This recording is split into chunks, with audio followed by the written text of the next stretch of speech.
बुद्धिमान चोर और किसान। बहुत समय पहले की बात है। एक छोटे से गांव में एक ईमानदार और मेहनती किसान रहता था जिसका नाम रामू था।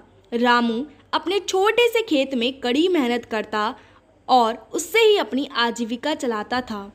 उसके खेत में उगाई गई फसलें पूरे ही गांव में मशहूर थीं। एक दिन रामू ने देखा कि उसकी फसलों को कोई चुरा रहा है। उसने अपने खेत के चारों ओर एक मजबूत बाड़ लगाई, लेकिन फिर भी चोरी रुकने का नाम नहीं ले रही थी।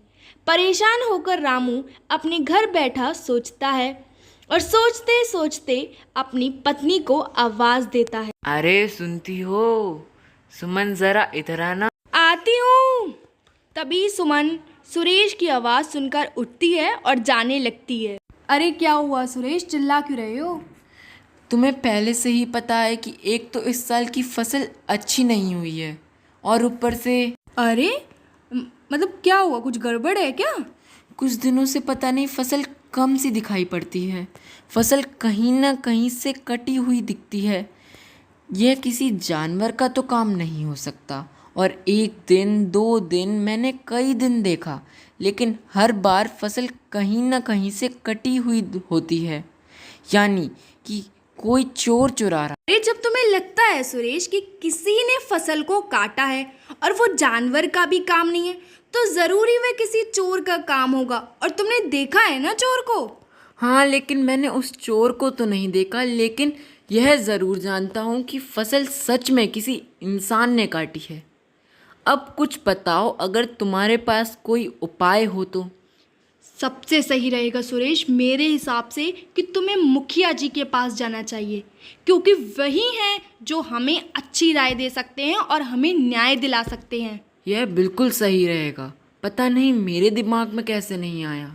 कोई बात नहीं, तुम जाओ और देरी मत करो अब। तभी सुरेश अपनी पत्नी की बात मानकर मुखिया के पास जाने लगता है।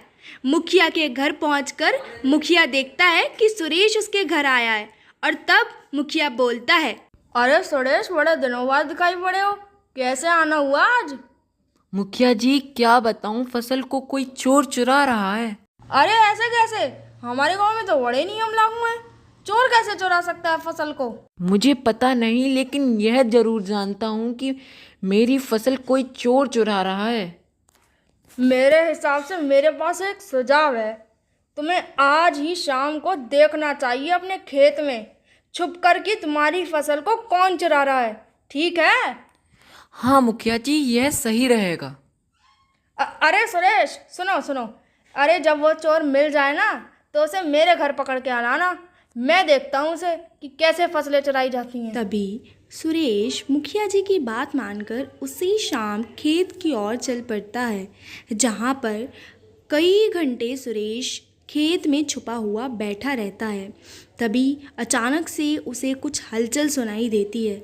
उसने देखा कि कोई इंसान उसकी फसलों को काट रहा है और चुरा रहा है, जिससे कि वो भागा और उसे पकड़ लेता है, जिससे कि सुरेश चोर का हाथ पकड़कर मुखिया के घर ले जाने लगता है।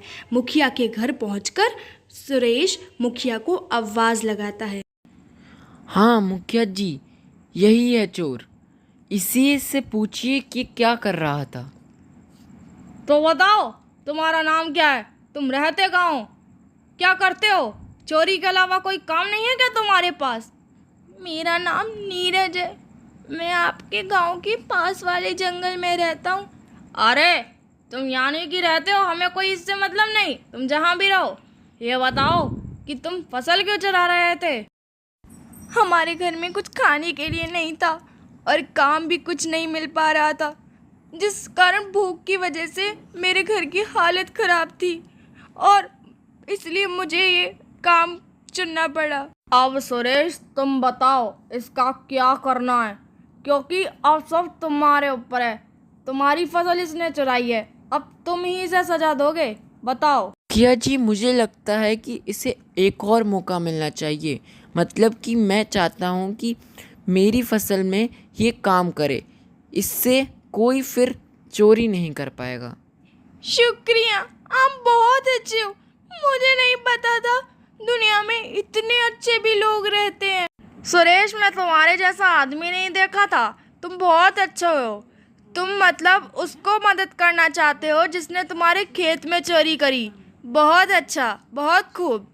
उसके बाद नीरज यानी कि वही चोर सुरेश की हर काम में मदद करता, जिससे कि फसल अच्छी और भी अच्छी होने लगी।